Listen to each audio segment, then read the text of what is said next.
وہ کتنی ہی دیر سامنے رکھے سامان کو گھورتی رہی جو مشکل سے 5 دن کا تھا۔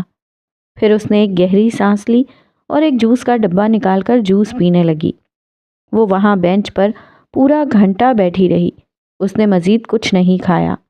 جانے وہ کن خیالوں میں گم تھی، یہاں تک کہ ابر آلود موسم برسنے لگا۔ وہ اٹھ کر چل پڑی۔ تبھی اس نے دیوار کے پاس کھڑے ایک چھوٹے سے بچے کو دیکھا۔ یقیناً وہ بھوکا تھا۔ اس کے قدم رک گئے۔ وہ آگے نہیں بڑھ پائی۔ وہ جیسے پتھر کی ہو گئی۔ اس نے اپنے تھیلے کو ہاتھ لگایا جس میں اس کا تھوڑا سا سامان تھا۔ وہ بچہ سامنے سڑک کی دوسری جانب شیشے کے اس پار رکھے کھانے پینے کی اشیاء کو حسرت سے تک رہا تھا۔ وہ اس کی جانب بڑھی اور جا کر اپنے بیگ سے بریڈ کے 2 پیکٹ نکال کر اس بچے کو دے دیے۔ بچے کی آنکھوں میں پہلے حیرت اور پھر تشکر کے جذبات ابھرے۔ اس کی آنکھوں میں نمی تھی۔ تم بھیگ جاؤ گے، میرے پاس چھاتا نہیں ہے، یہ لے لو۔ اس نے اپنے کندھوں پر پڑی موٹی شال اتار کر اس بچے کو دے دی۔ پتہ ہے وہ شال اسے کتنی عزیز تھی۔ پھر اس نے اپنے بیگ سے والیٹ نکالا جو اس وقت بالکل خالی تھا۔ میں نے اس کے چہرے پر موت جیسا دکھ دیکھا۔ اس کے پاس کسی کو دینے کے لیے کچھ بھی نہیں تھا۔ وہ تیزی سے وہاں سے بھاگتی چلی گئی، جیسے سب اس کا مذاق اڑا رہے ہوں کہ اس کے پاس دینے کو کچھ بھی نہیں ہے۔ کیا وہ اتنی غریب ہے؟ اور اس روز میرا دل چاہا تھا کہ میں پوری دنیا اس لڑکی کے قدموں میں رکھ دوں۔ موم، میں ویلینیسیا اس کے نام کر دوں۔ وہ سانس لینے کو رکا۔ گلے میں آنسوؤں کا گولا اٹک گیا تھا۔ وہ سامنے بیٹھی اس عورت کو بتا رہا تھا جو پوری دنیا میں اس کے لیے سب سے زیادہ قابل احترام تھی۔ وہ خود پر ضبط کرنے کی کوشش کر رہا تھا۔ تبھی کمرے کا دروازہ جھٹکے سے کھلا اور ایک وحشت زدہ آواز ابھری تھی۔ مسٹر جبیل، جلدی چلیں، پیشنٹ بے قابو ہو گئی ہے۔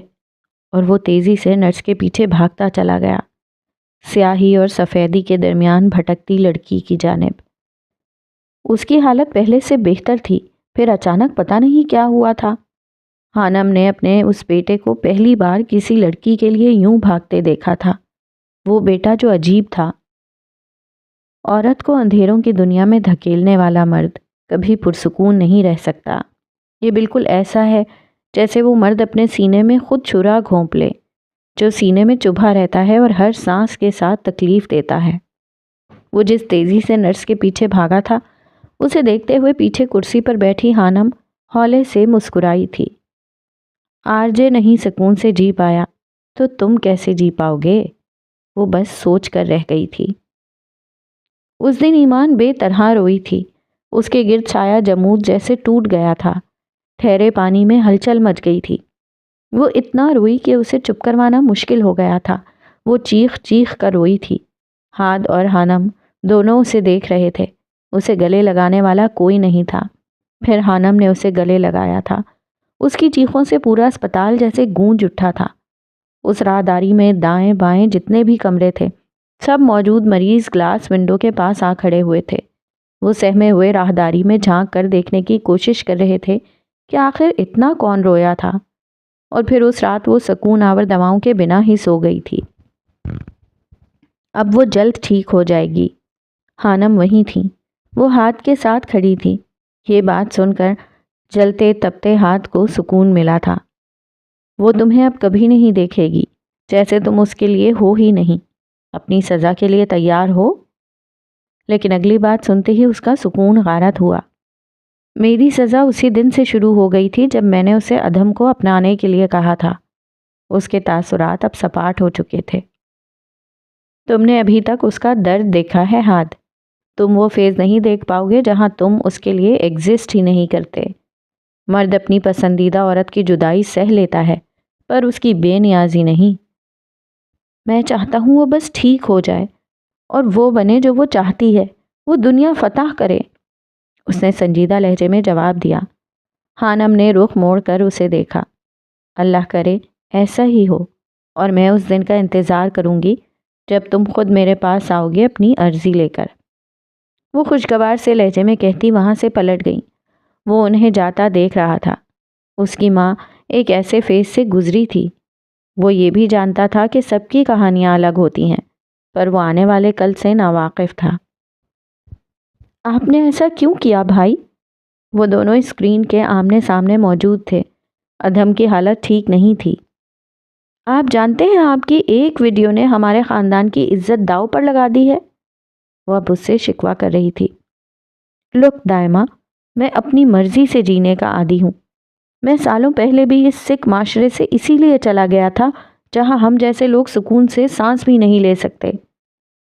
بھائی یہ پاکستان ہے، وہ احتجاجاً بولی، اسی لیے مجھے نہیں پسند۔ مطلب میں اپنی مرضی سے ڈرگز نہیں لے سکتا؟ اور پلیز، میں کسی صفائی کے موڈ میں نہیں ہوں۔ وہ بیزار تھا، اکتایا ہوا، اس کی آنکھیں سرخ تھیں، چہرے سے وہ بیمار دکھائی دے رہا تھا۔ میں صرف وجہ جاننا چاہتی ہوں، آپ نے ایسا کیوں کیا؟ وہ اب تک وہیں اٹکی تھی۔ تم کیا کرتی اگر تم اپنی محبت کو پاگل خانے میں قید پاتی اور تمہارے پاس کوئی آپشن نہ ہوتا کہ تم اسے دوبارہ اپنا سکو؟ وہ اب سوال گو تھا۔ آپ نے اسے اپنانے کے لیے کیا کیا؟ آپ نے آپشن ڈھونڈا؟ ایک پل کو تو وہ خاموش ہو گئی تھی، لیکن پھر کچھ دیر بعد بولی، وہ کسی اور کی وائف ہے۔ وہ تڑپ کر بولا تھا۔ بتایا تھا آپ نے کہ ایما کی شادی ہو چکی؟ وہ بولتے بولتے ٹھٹک گئی اور پھر دھواں دھواں ہوتے چہرے کے ساتھ ادھم کو دیکھنے لگی۔ ایما کا پورا نام کیا ہے؟ وہ زرد چہرے کے ساتھ پوچھنے لگی۔ ام ایمان۔ اور دائمہ کو لگا سانس جیسے سینے میں ہی اٹک گیا ہو۔ اس نے کاؤنٹر سے پتہ کیا تھا کہ ہاد نے جس لڑکی کو وہاں داخل کروایا تھا اس کا نام ام ایمان تھا۔ اسے اب سمجھ آیا تھا ادھم اسے دیکھ کر وہاں سے غائب کیوں ہوا تھا۔ وہ دونوں اب ایک دوسرے کو دیکھ رہے تھے۔ ادھم جانتا تھا وہ ہاد کو پسند کرتی تھی۔ وہ دونوں بہن بھائی دو ایسے لوگوں کی محبت میں گرفتار تھے جو ان کی دسترس سے بہت دور تھے۔ تو کیا ہاد اس سے شادی؟ وہ اب پھٹی پھٹی نگاہوں سے اسے دیکھ رہی تھی جو اب بھی اپنے حواسوں میں نہیں تھا۔ دائمہ نے گہرا سانس لینے کی کوشش کی اور پھر اسکرین بند کر دی۔ وہ مزید کچھ نہیں بول سکتی تھی۔ وہ نیچے بیڈ سے ٹیک لگائے بیٹھی تھی۔ اس کے ذہن میں جو خیال آیا تھا وہ یہی تھا کہ ایمان کے پاگل ہونے کی وجہ کیا تھی۔ ایک لڑکی اور ایک ہی خاندان کے دو لڑکے، ایک اس کا بھائی تھا اور ایک محبوب۔ کیا تھا اس لڑکی میں ایسا؟ ایمان رابرٹ۔ اگلے دن وہ اٹھی تو کافی فریش تھی۔ اسے رات والا واقعہ یاد نہیں تھا۔ جو نرس اس کے لیے ناشتہ لائی تھی، ایمان نے اس کی باتوں کا جواب بھی دیا تھا۔ اس نے ناشتہ بھی کیا تھا۔ وہ باہر کھلا آسمان دیکھنا چاہتی تھی۔ اس کے کہنے پر نرس اسے بیلکنی میں لائی تھی۔ کتنا وقت گزر گیا تھا اسے آسمان کو دیکھے ہوئے، بلکہ اس کے پار موجود ہستی کو پکارے ہوئے۔ وہ چہرہ اٹھا کر آسمان کے اس پار اسے ڈھونڈتی رہی۔ اللہ! اتنے مہینوں بعد وہ اپنے حواسوں میں لوٹی تھی جو اسے پکار پاتی۔ وہ روشنی کی تلاش میں اندھیرے سے روشناس ہوئی تھی اور اس نے اس اندھیرے میں وہ سب کچھ دیکھا تھا جو عام لوگ نہیں دیکھ پاتے۔ کچھ دیر وہ بیلکنی میں رہی، بالکل خاموش، آس پاس دیکھتی ہوئی۔ اسے جو پہلا خیال آیا تھا وہ اللہ کا تھا۔ نہ سلمہ بیگم تھی، نہ ہاتھ تھا، نہ کوئی ماسیل تھا۔ اس کنڈیشن کو صرف وہی سمجھ سکتے ہیں جو اس سے گزرے ہوں۔ میں واپس آ گئی ہوں۔ اس نے چہرہ اٹھا کر آسمان کی طرف دیکھتے ہوئے اپنے خالق کو اپنا پیغام پہنچایا تھا کہ وہ اندھیروں کی لڑائی جیت آئی تھی۔ اس نے اپنے دل کو کبھی اتنا خوش محسوس نہیں کیا تھا۔ وہ کافی دیر وہاں موجود رہی۔ اس نے اپنی داہنی کلائی دیکھی تو اس پر ایک نشان پڑا ہوا تھا۔ شروع میں اس کی حالت اتنی تشویشناک تھی کہ اس کی کلائی کو بیٹ کے ساتھ باندھا گیا تھا تاکہ وہ خود کو نقصان نہ پہنچا سکے۔ مجھے یہاں کون لایا تھا؟ اس نے اب نرس سے سوال پوچھا۔ ڈاکٹر مہک۔ اس نے وہی نام بتایا جو ہاد نے اسے بتانے کو کہا تھا۔ اسے اب کمزوری محسوس ہو رہی تھی۔ وہ واپس کمرے میں آ گئی، بیڈ پر لیٹی رہی، خاموشی سے چھت کو گھورتی رہی۔ جانے کب وہ سو گئی۔ اس کے سونے کے بعد وہ وہاں آیا تھا۔ آج میں سیمان نے باتیں بھی کی ہیں۔ اس نے یہاں لانے والے کا نام بھی پوچھا۔ وہ آج کافی بہتر لگ رہی تھی۔ نرس اب اسے رپورٹ دے رہی تھی۔ بس کچھ دن اور پھر وہ نارمل ہو جائے گی۔ ہاد کے لیے جہاں یہ خوشخبری تھی وہی جدائی کا پروانہ بھی تھا۔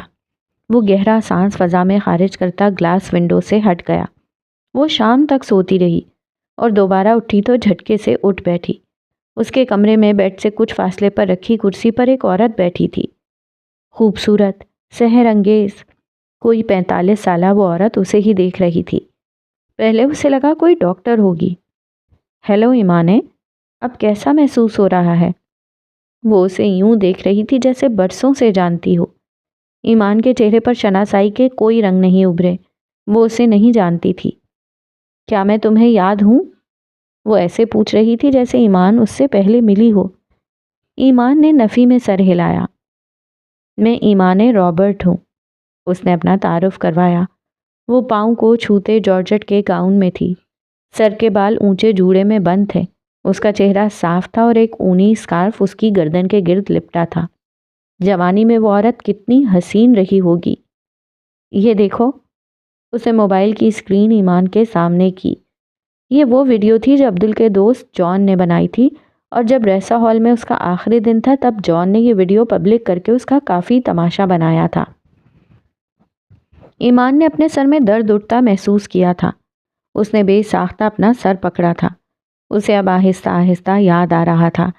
ویلینیسیا یونیورسٹی، ریسا ہال، وہ کافی شاپ جہاں بیٹھ کر وہ کالمز لکھتی تھی، اور وہ پاگل عورت جو اکثر بس اسٹاپ پر نظر آتی تھی۔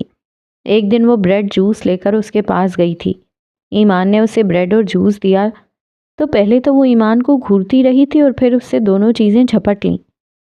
تمہیں یہ سب کیسا لگتا ہے؟ ایمان نے سوال کیا تھا۔ عورت جس کے بالوں کو بے ترتیبی سے کاٹا گیا تھا، اس نے حیرت سے ایمان کو دیکھا۔ البتہ وہ کچھ باتیں سمجھتی تھی۔ وہ کچھ دیر اسے دیکھتی رہی اور پھر بریڈ کھانے لگی۔ اس ظاہری دنیا میں پاگل کا کردار ادا کرنا کیسا لگتا ہے؟ میں جانتی ہوں تمہاری حقیقی دنیا کچھ اور ہے۔ اور وہ جو کئی پہروں سے بھوکی ہونے کی وجہ سے بریڈ پر ٹوٹ پڑی تھی، ایمان کی بات سن کر جیسے وہ ساکت ہوئی۔ اس نے ایمان کو یوں دیکھا جیسے وہ نہیں بلکہ ایمان پاگل ہو، اور پھر ہنسی اور ہنستی چلی گئی، اور پھر اس کی ہنسی غصے میں بدل گئی۔ Go to heel! اس نے ہاتھ میں پکڑا بریڈ اور جوس ایمان پر دے مارا اور گالیاں دیتی وہاں سے چلی گئی۔ ویڈیو ختم ہو چکی تھی۔ ایمان کے چہرے پر الجھن تھی۔ اتنے عرصے بعد کیوں؟ اس ویڈیو کا کیا مقصد؟ وہ اب سامنے بیٹھی خوب رو عورت کو سوالیہ نظروں سے دیکھنے لگی۔ یہ میں ہوں۔ اس عورت نے ویڈیو والی اس پاگل عورت کی جانب اشارہ کیا جسے ایمان نے بریڈ اور جوس دیا تھا۔ ایمان ساکت نگاہوں سے اسے دیکھے گئی۔ اس کے چہرے پر بے یقینی تھی۔ میں ایمان رابرٹ ہوں، اور میں پچھلے کافی سالوں سے پاگل کا کردار ادا کر رہی تھی، یعنی پاگل تھی۔ دو ایمانیں ایک دوسرے کے سامنے بیٹھی تھیں۔ تم نے کوہرے کے اس پار کی دنیا دیکھی ہے نا؟ ہاں، تم نے دیکھی ہے۔ میں پچھلے 15 سالوں سے کوہرے کے اس پار قید تھی، اکیلی تھی، کوئی میری مدد کو نہیں آیا۔ اس کی آنکھیں نم تھیں۔ وہ گود میں دونوں ہاتھ رکھے بیٹھی تھی۔ اس کے ہاتھوں میں واضح کپکپاہٹ تھی۔ ایمان خاموشی سے دیکھ اور سن رہی تھی۔ 15 سال میں نے اکیلے گزارے ہیں ایمانے۔ 15 سال میں اس کوہرے میں بھٹکتی رہی۔ وہ رونا نہیں چاہتی تھی، پر آنسو اس کی پلکوں کی باڑ توڑ کر باہر نکلنے کو تیار تھے۔ میرا جرم یہ تھا کہ میں نے بے وفائی کی تھی، عبداللہ شہاب سے، ایک حسین اور ذہین شخص سے۔ وہ اب اپنے ہاتھوں کو دیکھ رہی تھی اور ایمان پر گویا ایک دھماکہ ہوا تھا۔ ہاں، یہ وہی ایمان رابرٹ تھی جو 24 سال پہلے عبداللہ شہاب سے ملی تھی آرٹ ایگزیبیشن میں، اور پھر چلی گئی تھی۔ عبداللہ شہاب نے ایمان نام کی کتاب لکھی تھی، ایمان اور اپنی کہانی لکھی تھی، لیکن اس کہانی کو بھی اس سے چھین لیا گیا تھا۔ مجھے اس شخص سے محبت ہو گئی تھی، پر میں نہیں جانتی تھی کہ وہ شادی شدہ تھا۔ جب مجھے پتہ چلا تو مجھے برا لگا۔ اس شخص کی سوچ باقیوں سے الگ تھی۔ میں نہیں چاہتی تھی وہ اپنی پہلی بیوی سے بے وفائی کرے۔ اگر وہ اس سے کر سکتا تھا تو پھر میری کیا حیثیت تھی؟ وہ رشتوں میں بندھنے کا قائل نہیں تھا۔ پھر میرے منگیتر نے میرے سامنے شرط رکھی کہ اگر میں چاہتی ہوں کہ عبداللہ شہاب وہ مقابلہ جیتے تو مجھے اسے بتانا ہوگا کہ ہم جلد شادی کر رہے ہیں۔ مجھے لگا تھا عبداللہ جیت جائے گا تو اس کا ایک نام ہوگا، اسے وہ سب کچھ ملے گا جو وہ چاہتا ہے، پر ایسا نہیں ہوا۔ میرے منگیتر نے مجھے دھوکہ دیا، عبداللہ کو ہرا دیا گیا۔ میں واپس آ گئی، میری شادی ہو گئی، لیکن میرا دل باغی ہو چکا تھا۔ ہر وقت کچوکے لگاتا تھا کہ میں بے وفا ہوں۔ 5 سال میری شادی چلی اور پھر ٹوٹ گئی۔ 4 سال میں اپنے دماغ سے لڑتی رہی۔ میں پاکستان واپس جانا چاہتی تھی عبداللہ کے پاس۔ میں نے اپنے ریسورسز سے پتہ لگایا تو مجھے خبر ملی کہ عبداللہ شہاب دوسری شادی کر چکا تھا۔ مرد کی فطرت میں انتظار کم ہی ہے۔ اسے دوسری عورت مہیا ہو تو وہ آسانی سے بے وفا ہو جاتا ہے۔ آنسو پلکوں کی باڑ توڑتا اس کی گود میں گرا تھا۔ ایمان جیسے ہی ٹرانس سے باہر نکلی، ایمان رابرٹ کی باتوں نے سحر قائم کر دیا تھا۔ اسے باہر بادل گرجنے کی آواز سنائی دے رہی تھی اور پھر بارش کی۔ اسلام آباد کا موسم آج کل ایسا ہی تھا، کبھی بھی برسنے کو تیار۔ ایسی ہی بارش اس کے اندر بھی ہو رہی تھی۔ میں نے کب ذہنی توازن کھویا پتہ ہی نہیں چلا۔ میری اپنی بیٹی مجھ سے نفرت کرتی تھی، اور پھر میں اس کوہرے میں کہیں گم ہو گئی جس کے پار گہرا اندھیرا تھا۔ کوئی نہیں آیا، اور پھر تم آئی ایمان نے۔ اس نے چہرہ اٹھا کر اب ایمان کو دیکھا تھا۔ کسی نے کوہرے کے پار جھانکنے کی کوشش نہیں کی تھی، صرف تم نے کی۔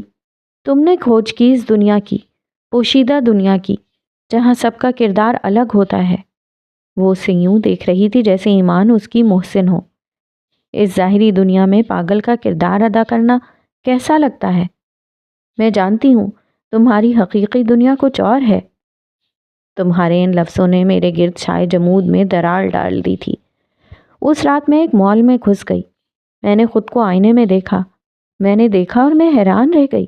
یہ میں نہیں تھی۔ پھر میں نے اس کوہرے سے نکلنے کی کوشش کی۔ میں کوششیں کرتی رہی۔ جب تھوڑا کامیاب ہوئی تو تمہیں بہت ڈھونڈا۔ میں اس کافی شاپ پر گئی جہاں تم اکثر بیٹھتی تھی۔ پھر تمہاری یونیورسٹی۔ مجھے تم کہیں نہیں ملی۔ میں شاید پھر سے کوہرے کے پیچھے گم ہو جاتی جب ایک رات مجھے وہ ملا، ایک خاص شخص۔ وہ سیاہ ہوڈی پہنے ہوئے تھا، فٹ پاتھ پر بیٹھا تھا۔ اس رات طوفانی بارش ہوئی تھی۔ میں ہر آتے جاتے شخص کو پکڑ لیتی اور پوچھتی کہ تمہاری پوشیدہ دنیا کون سی ہے۔ مجھے لگتا تھا شاید ایسے تم مجھے مل جاؤ، پر تم نہیں ملی، لیکن وہ مل گیا۔ میں اس کے پاس گئی اور اس سے یہی سوال پوچھا۔ اس نے چہرہ اٹھا کر مجھے دیکھا۔ اس کی گرے آنکھوں میں کچھ کھو دینے کا ملال تھا۔ میں اس کے پاس بیٹھ گئی۔ وہ نوجوان لڑکا باقیوں سے الگ لگا مجھے۔ اس نے کہا، ہم تخلیق کی ندی میں بہتے پتے ہیں۔ یہ ندی ہمیں ہمارے صحیح ٹھکانے پر لے جائے گی، مجھے، تمہیں، ہم جیسوں کو، خاص لوگوں کو، سلفائٹس کو۔ اس رات میں رو پڑی تھی۔ میں روئی، بہت روئی، چیخ چیخ کر روئی۔ طوفانی رات میں جب پورا آسمان رو رہا تھا میں روتی رہی۔ ایسے لگ رہا تھا پوری کائنات رو رہی ہو۔ اس گرے آنکھوں والے لڑکے نے مجھے چپ کروایا۔ میں نے اس کی گرے آنکھوں میں تکلیف دیکھی تھی۔ میں نے اس سے اس کے اکیلے ہونے کی وجہ پوچھی تو اس نے بتایا، میرا وجود میرے اپنوں کے لیے تکلیف کا باعث ہے۔ میں جس کو چھو لوں وہ مر جاتا ہے، پتھر ہو جاتا ہے۔ میں نے اپنے جان سے پیاروں کو ہمیشہ کھویا ہے۔ ایمان سانس روکے اسے سن رہی تھی۔ نہیں، ہم جہنم میں نہیں ہیں، بلکہ تخلیق کی ندی میں بہہ رہے ہیں۔ یہ ندی تمہیں صحیح ٹھکانے پر لے جائے گی۔ ایمان کے ذہن میں جھماکا سا ہوا تھا۔ اسے وہ پرچی یاد آئی تھی، وہ جیکٹ بھی۔ اس کا دل تیزی سے دھڑکا تھا۔ وہ سب لوگ جنہوں نے درد کو چنا، جنہوں نے لب سی لیے، اف تک نہ کی، وہ سب لوگ جو بھٹکتے رہے کوہرے کے اس پار، بالکل اکیلے، وہ جنہوں نے اندھیرے کو بہت قریب سے دیکھا، وہ جو تنہا رہے اپنی سوچ میں، اپنی ذات میں، وہ جنہوں نے سب سہا، وہ جنہوں نے قریب سے دیکھا موت کو، روح کی موت کو، وہ سب لوگ جن کو عطا کیا گیا خاص ہونا، وہ سب لوگ تخلیق کی ندی میں بہہ رہے ہیں، اور یہ ندی انہیں صحیح ٹھکانے پر لے جائے گی۔ ایمانے، تم عام نہیں ہو۔ میں یہاں صرف تمہیں یہ بتانے آئی تھی کہ تم عام نہیں ہو۔ میں نے زندگی کے بہت سال ضائع کر دیے۔ میں تمہیں سمجھانے آئی ہوں، تم مت کرنا۔ تمہیں ابھی بڑے بڑے کام کرنے ہیں، ظاہری پوشیدہ دنیا کو جاننا ہے، تمہیں ایک خاص شخص کا ساتھ دینا ہے۔ ایمان رابرٹ نے اس کے ہاتھ تھام لیے۔ عبداللہ شہاب میرا باپ ہے، کیا آپ جانتی ہیں؟ میں نہیں جانتی انہوں نے مجھ سے اتنی نفرت کیوں کی۔ وہ اسے آگاہ کر رہی تھی، جبکہ ایمان رابرٹ بہت پہلے جان گئی تھی جس شخص نے اسے اندھیروں میں بھیجا تھا اس کی بیٹی نے ہی اسے باہر نکالا تھا۔ شاید اس وجہ سے۔ ایمان رابرٹ نے اپنی گردن سے اسکارف اتارا۔ اس کی گردن پر دائیں جانب کندھے سے ذرا اوپر ایک سفید نشان تھا، ایک برتھ مارک، جس میں کسی قسم کی چمک نہیں تھی، لیکن وہ واضح نظر آتا تھا۔ ایمان حیرت سے اسے تکنے لگی۔ اس کی گردن پر بھی ایسے ہی 2 چھوٹے چھوٹے نشان تھے۔ تو یہ وجہ تھی عبداللہ شہاب کی اپنی بیٹی سے نفرت کی کہ وہ ایمان رابرٹ جیسی تھی۔ عبداللہ شہاب۔ کیا تم کبھی بارش میں نہائی ہو؟ نہیں، مجھے بھیگنا نہیں پسند۔ چلو آج بھیگ کر دیکھتے ہیں۔ وہ اس کا ہاتھ تھام کر کمرے سے باہر لے آئی۔ ایمان باہر جانے سے، باہر کی دنیا دیکھنے سے گریزاں تھی۔ وہ ڈر رہی تھی، ابھی بھی خوف زدہ تھی کہ جانے لوگ اسے دیکھ کر کیسی باتیں کریں گے۔ وہ ابھی تک اس خوف کے زیر اثر تھی۔ ایمان رابرٹ اس کا ہاتھ تھامے راہداری سے گزر رہی تھی۔ گلاس ونڈو سے جھانکتے چہرے انہیں دیکھ رہے تھے۔ ایمان کبھی دائیں دیکھتی تو کبھی بائیں۔ کتنے لوگ کوہرے کے پار قید تھے، کوئی انہیں بچانے کیوں نہیں آیا تھا؟ وہ چلتی جا رہی تھی، لیکن اس کا ذہن جانے کہاں بھٹک رہا تھا۔ کسی نے انہیں روکنے کی کوشش نہ کی، کیونکہ یہ سب ہاتھ کی مرضی سے ہو رہا تھا۔ اسپتال کی چوکھٹ سے قدم باہر نکالتے وقت اس کے قدم رک گئے۔ اس کے چہرے پر واضح خوف تھا۔ گرے آنکھوں والا لڑکا کہتا ہے کہ ہم جب تک اپنے ڈیمنز یعنی اپنے خوف سے نہیں لڑیں گے، جیت نہیں پائیں گے۔ ایمان نے اسے دیکھتے کہا اور وہ باہر نکل آئی۔ باہر بارش برس رہی تھی، لوگ آ جا رہے تھے، زیادہ رش نہیں تھا، پھر بھی اس نے کتنے مہینوں بعد یہ سب دیکھا تھا۔ سامنے ہی گاڑی کھڑی تھی۔ وہ اسے لے کر گاڑی تک آئی، دروازہ کھول کر اسے بٹھایا اور خود بھی بیٹھ گئی۔ ڈرائیونگ سیٹ پر کوئی پہلے ہی بیٹھا تھا۔ کیا ہم وہاں جا سکتے ہیں جہاں کوئی نہ ہو؟ ایمان رابرٹ نے ڈرائیونگ سیٹ پر بیٹھے شخص سے درخواست کی۔ گاڑی چل پڑی۔ گلاس ونڈو سے بہتا پانی وہ چمکتی آنکھوں سے سب دیکھ رہی تھی۔ کچھ دیر بعد گاڑی نسبتاً ایک سنسان جگہ پر تھی۔ چاروں جانب پہاڑ تھے۔ یہاں سے پہاڑی راستہ شروع ہو رہا تھا۔ رات کے اس پہر یہاں ٹریفک کم تھی۔ وہ دونوں باہر نکل آئیں جبکہ وہ وہیں بیٹھا رہا۔ گاڑی کی ہیڈ لائٹس آن تھیں۔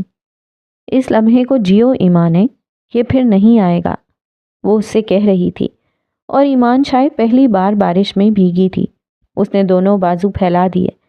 وہ اب بازو پھیلائے کھڑی تھی اور پھر اس نے آسمان کی جانب منہ کیا۔ میں جیت گئی ہوں، میں نے کر دکھایا، وہ زور سے چلائی۔ پھر وہ آنکھیں بند کر کے آہستہ آہستہ گھومنے لگی۔ میں نے تخلیق کی ندی کو پا لیا، وہ خوشی سے چلا رہی تھی۔ وہاں اسے دیکھنے والا کوئی نہیں تھا سوائے ڈرائیونگ سیٹ پر بیٹھا گرے آنکھوں والے لڑکے ہاتھ کے، جو زندگی میں پہلی بار اتنا خوش ہوا تھا۔ البتہ اس کی چمکتی آنکھوں میں نمی تھی۔ کیا مجھے اسے ریکارڈ کرنا چاہیے؟ اسسٹنٹ AI کی آواز گونجی تھی۔ نہیں، اس نے منع کر دیا۔ شاید آپ اسے یہ کل کو دکھانا چاہیں کہ جب اس نے اپنے اندھیروں میں روشنی ڈھونڈی تھی تو کیسے سیلیبریٹ کیا تھا۔ اس کی آواز ابھی بھی گونج رہی تھی، جسے صرف ہاتھ سن سکتا تھا۔ ہاں، پھر کر لو، اس نے مسکرا کر اجازت دی۔ دو ایمانیں پوشیدہ دنیا کا راز جان جانے پر خوشی سے جھوم رہی تھیں۔ واپسی کا سفر۔ ایمان رابرٹ واپس جا چکی تھی۔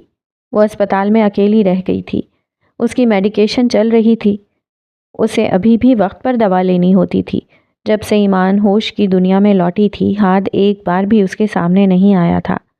ڈاکٹر مہک 1-2 بار ایمان سے ملنے آئی تھیں۔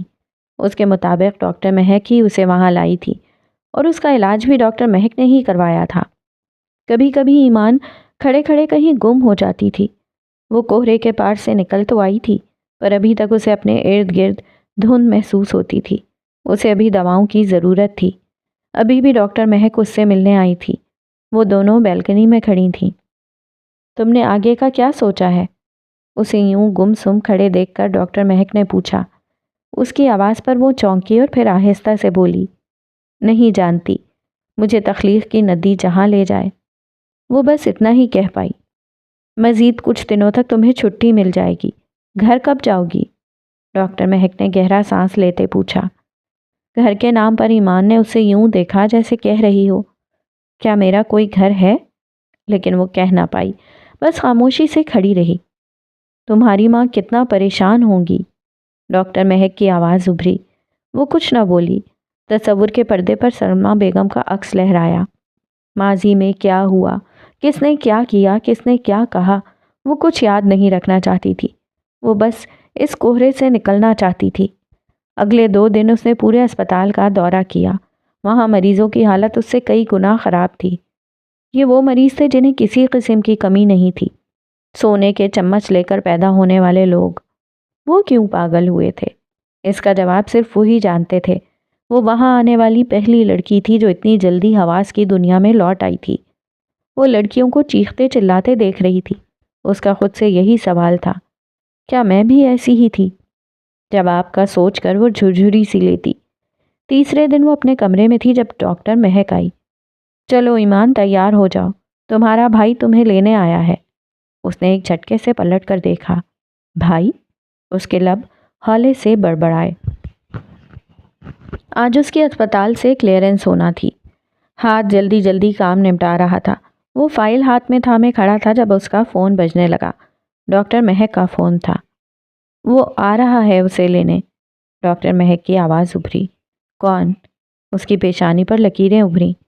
ایمان کا بھائی، ارمان بن عبداللہ۔ میں نے اسے اسپتال کا ایڈریس دے دیا ہے، وہ کبھی بھی پہنچ جائے گا۔ ٹھیک ہے۔ اس نے فون بند کر دیا۔ دل پر بوجھ سا آ گرا تھا۔ وہ جا رہی تھی۔ اس پر ہاتھ کا اب کوئی حق نہیں تھا۔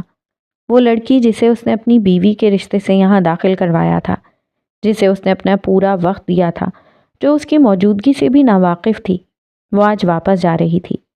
طے یہ ہوا تھا کہ ڈاکٹر مہک اسے لے جائے گی اور پھر سلمہ بیگم کو فون کر کے بلایا جائے گا اور انہیں ان کی بیٹی سونپ دی جائے گی۔ لیکن ارمان اس سے پہلے ہی ڈاکٹر مہک تک پہنچ گیا تھا۔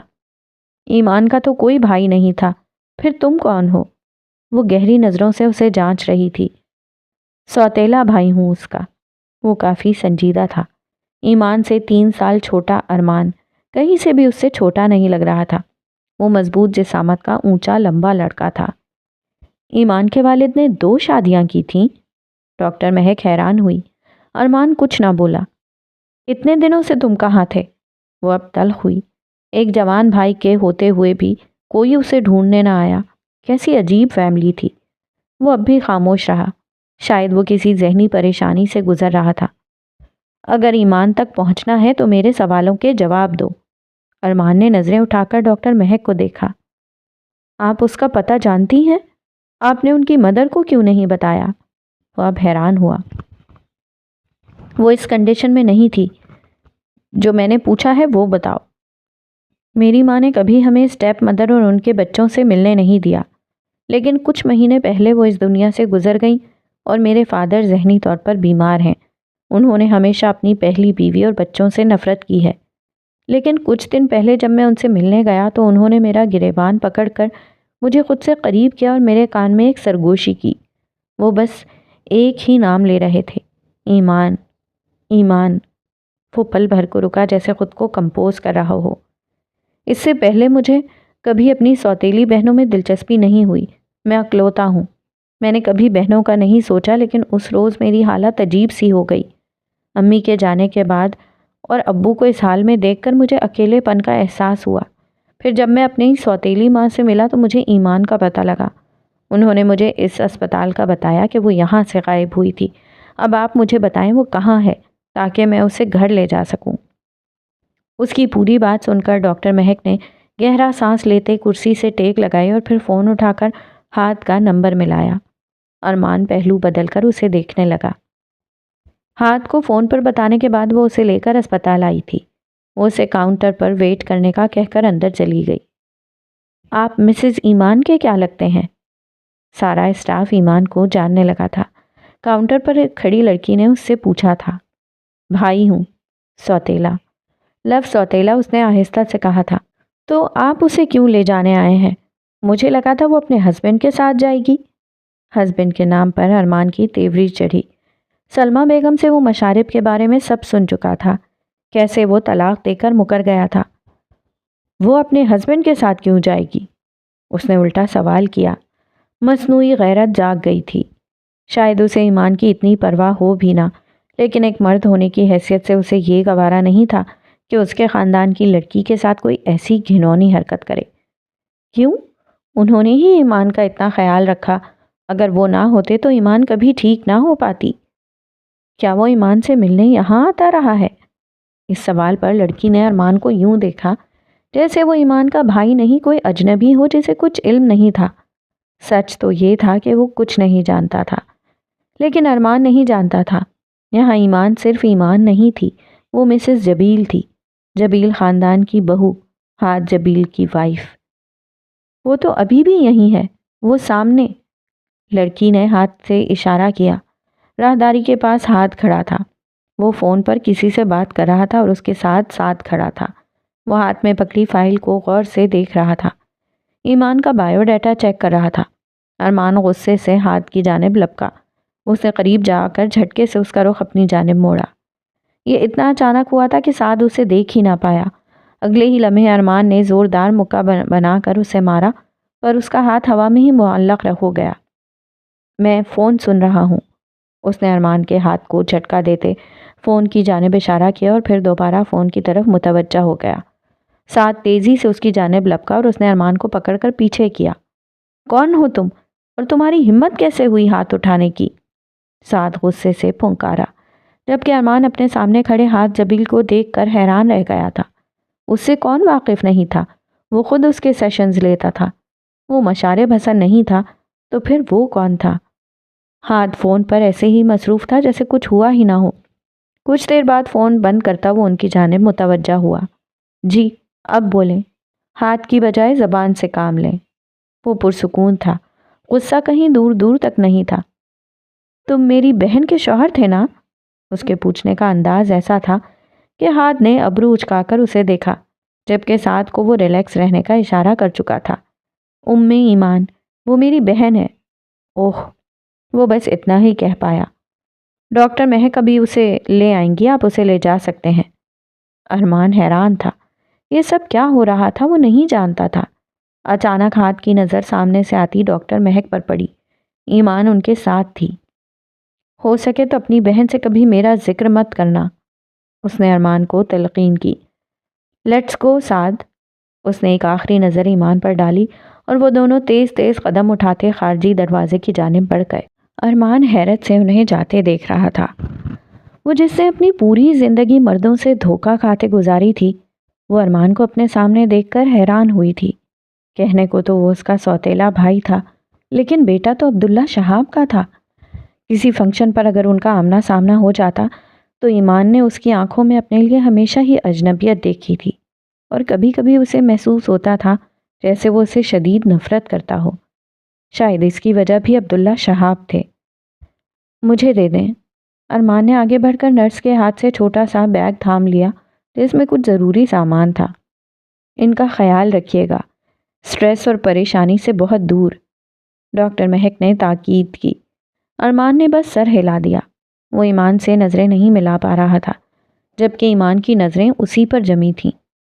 مرد کے مضبوط سہارے کو ترسنے والی ایمان، جو خود کو مضبوط ظاہر کرتی تھی، جسے کسی مرد کی ضرورت نہیں تھی، وہ اپنے بھائی کو، چاہے وہ سوتیلا ہی صحیح، یوں اپنے آس پاس دیکھ کر ساکت رہ گئی تھی۔ اس کی آنکھوں میں نمی ابھرنے لگی تھی۔ چلیں، اس نے پہلی بار ایمان سے نظریں ملائیں۔ وہ اس سے چھوٹا تھا، پر بھائی چھوٹا بھی ہو تو بڑا ہی لگتا ہے۔ ایسے ہی وہ اسے بڑے بھائیوں کی طرح ٹریٹ کر رہا تھا۔ چہرے پر حد درجہ سنجیدگی تھی۔ وہ اس کا بازو تھامتے اسے لے کر باہر کی جانب بڑھ گیا۔ ڈاکٹر مہک نے ایک گہرا سانس فضا میں خارج کیا اور انہیں تب تک دیکھتی رہی جب تک وہ لوگ دروازے سے باہر نہیں نکل گئے۔ سلمہ بیگم اور حمیزہ اسے دیکھتے ہی پھوٹ پھوٹ کر رو دی تھیں۔ ارمان نے انہیں اپنے آنے کی اطلاع کر دی تھی۔ انہوں نے ایمان کے استقبال کے لیے بہت ساری تیاریاں کی تھیں۔ سلمہ بیگم نے یہ سوال نہیں کیے کہ وہ اتنے مہینے کہاں رہی تھی، اور نہ ارمان نے بتایا تھا، اس کا بتانے کا ارادہ بھی نہیں تھا، لیکن ایمان کی جسمانی حالت سے وہ جان گئی تھی کہ وہ جہاں بھی رہی تھی مشکل میں رہی تھی۔ ایمان ان سے مل کر خوش تو ہوئی تھی، لیکن وہ زیادہ وقت خاموش ہی رہی۔ یہ ایمان آپی کی دوائیاں ہیں، یہ صبح لینی ہے اور یہ رات میں، خیال رکھنا۔ ارمان حمیزہ کو اس کی دوائیوں کی روٹین بتا رہا تھا۔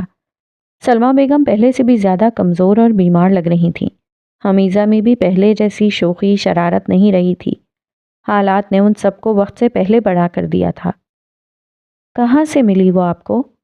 حمیزہ نے دوائیوں کو گھورتے پوچھا۔ وہ کہیں کھوئی کھوئی سی تھی۔ جہاں بھی تھی محفوظ تھی۔ وہ ہولے سے مسکایا۔ وہ ہو بہو عبداللہ شہاب کی کاپی تھا، حسن اور ذہانت میں ان کا پیکر۔ پر کوئی نہیں جانتا تھا کہ ارمان کی فطرت عبداللہ شہاب جیسی تھی یا نہیں۔ دنیا گول ہے، اس نے سنا تھا، آج جان لیا تھا۔ وہ جہاں سے چلی تھی وہیں واپس آ گئی تھی۔ سرخ ٹائلوں والے صحن کا وہ گھر جہاں سے اس نے لمبی اڑان بھری تھی، آج پھر سے وہ وہیں پر تھی، لیکن اس بار وہ مزید ٹوٹ پھوٹ گئی تھی۔ وہ واش روم میں آئینے کے سامنے کھڑی تھی۔ کچھ دیر پہلے اس نے شاور لیا تھا۔ پورا واش بیسن اس کے بالوں سے بھرا پڑا تھا۔ وہ سر کو ہاتھ لگا رہی تھی اور اس کے بال اتر کر ہاتھ میں آ رہے تھے۔ اسے سمجھ نہ آیا وہ ہنسے یا روئے۔ اس نے غور سے اپنے چہرے کو دیکھا، جہاں ذرا سی بھی رونق نہیں تھی، بلکہ آنکھوں کے نیچے حلقے اور گالوں پر چھائیاں پڑ چکی تھیں۔ اس کی آنکھیں جیسے اندر کو دھنس گئی تھیں، ہونٹ نیلے ہو چکے تھے۔ سٹریس اور ڈپریشن ایسی بیماریاں ہیں جو انسان کو ذہنی طور پر ہی نہیں بلکہ جسمانی طور پر بھی بری طرح کھا جاتی ہیں۔ اپنے آپ کو آئینے میں دیکھ کر اس کی آنکھیں لبالب آنسوؤں سے بھرنے لگیں۔ اس سے پہلے وہ پھر سے کسی ڈپریشن کا شکار ہوتی، اس نے گہرے سانس لے کر خود کو نارمل کرنے کی کوشش کی۔ یہ وہ ام ایمان نہیں تھی جو اپنی محنت اور ذہانت کی بدولت سے اسپین پڑھنے گئی تھی، وہ جس کے کالمز بہت مشہور تھے، وہ جو نئی نئی چیزوں پر ریسرچ کرتی تھی، وہ جس نے زندگی کو زیرو سے شروع کر کے 100 پر لا کھڑا کیا تھا، وہ آج پھر زیرو پر ہی تھی۔ کوئی ہمیں یہ کیوں نہیں سکھاتا کہ جب زندگی ہمیں 100 سے زیرو پر لا کر پٹخ دے تو زیرو سے کیسے شروع کریں؟ زیرو سے شروع کرنا آسان ہوتا ہے، لیکن 100 سے زیرو پر آ کر دوبارہ شروع کرنا سب سے مشکل۔ پہلے وہ ذہین و فتین ام ایمان تھی جس نے اپنی محنت سے اعتماد حاصل کیا تھا۔ اسے وقت لگا تھا، اس نے بہت کچھ سہا اور اپنی زندگی کو سہل کر ہی لیا تھا۔ اب وہ ام ایمان پہلے والی ایمان نہیں تھی، وہ اب طلاق یافتہ پاگل خانے میں داخل رہنے والی لڑکی تھی۔ اب کیسے وہ زندگی سہل کرتی؟ منہ ہاتھ دھو کر وہ وضو کرتی باہر نکل آئی۔ باہر حمیزہ بیڈ پر بیٹھی اس کا انتظار کر رہی تھی۔ جلدی کریں آپ ہی، کھانا ٹھنڈا ہو رہا ہے، میں نے آپ کی فیوریٹ ڈش بنائی ہے۔ اسے 3 دن ہو چکے تھے واپس آئے۔ سلمہ بیگم اور حمیزہ پہلے کی طرح نارمل رہنے کی کوشش کر رہی تھیں، لیکن وہ پہلے جیسی نہیں رہی تھی۔ میں بس نماز پڑھ لوں، وہ زبردستی مسکرائی۔ بھیگے چہرے کے گرد اس نے بڑا سا دوپٹہ لپیٹا اور جائے نماز بچھا کر اس پر کھڑی ہو گئی تھی۔ 6 مہینے، تقریباً 6 مہینے گزر گئے تھے، وہ اللہ کے حضور نہیں جھکی تھی۔ وہ پاگل تھی، اور پاگلوں کو نماز کا کیا پتہ ہوتا ہے؟ اسے تو ہوش ہی نہیں تھا۔ اب جب ہوش آیا تھا تو سمجھ نہیں آ رہا تھا شروع کہاں سے کرے۔ حمیزہ اسے چھوڑ کر کمرے سے باہر نکل گئی۔ وہ بت بنے جائے نماز پر کھڑی رہی۔ اس کی نظریں سجدے کی جگہ بنے مینار پر جمی تھیں۔ اس نے نیت باندھنے کی کوشش کی، لیکن سمجھ نہ آیا کہ کیا بولے، کیا پڑھے۔ اس کی آنکھیں پھر سے آنسوؤں سے بھر گئیں۔ وہ کھڑے کھڑے رونے لگی تھی۔ وہ اپنی بے بسی پر رو رہی تھی۔ اس نے خود کو پھر سے کوہرے میں قید پایا تھا۔ چاروں جانب اندھیرا تھا، سرد پن۔ وہ اب کانپ رہی تھی۔ اللہ اکبر! جیسے ایک دھماکہ ہوا، یوں لگا تیز روشنی چاروں جانب پھیل گئی ہو۔ اللہ سب سے بڑا ہے۔ اسے یاد آنے لگا تھا، اس کے ہاتھ خود بخود تکبیر کے لیے اٹھے، سب جیسے آٹومیٹک ہونے لگا۔ وہ رب کائنات کے سامنے کھڑی تھی، پھر کیسے ممکن تھا وہ اسے مایوس لوٹا دیتا؟ وہ اب سورہ فاتحہ پڑھ رہی تھی اور اس کا وجود سسکیوں کی زد میں تھا۔ اسے لگا جیسے اس نے زندگی میں پہلی بار نماز ادا کی ہو، اس حق سے جس حق سے اسے ادا کرنے کا کہا گیا ہے۔ وہ اب سجدے میں تھی، کوہرا اب ہٹ رہا تھا، دور بھاگ رہا تھا، اس کے وجود سے سیاہی دھل رہی تھی۔ کچھ لوگ کہتے ہیں ڈپریشن میں عبادت کرنی چاہیے، کچھ کہتے ہیں ڈپریشن میں عبادت کام نہیں آتی۔ دوسری بات بالکل ٹھیک ہے، یہ تب کام آتی ہے جب ہم ہیلنگ کی طرف بڑھتے ہیں، جب ہمارا دماغ یہ سمجھ لیتا ہے کہ اب اسے ہیل ہونا ہے، ہیلنگ پروسیس ایک خطرناک پروسیس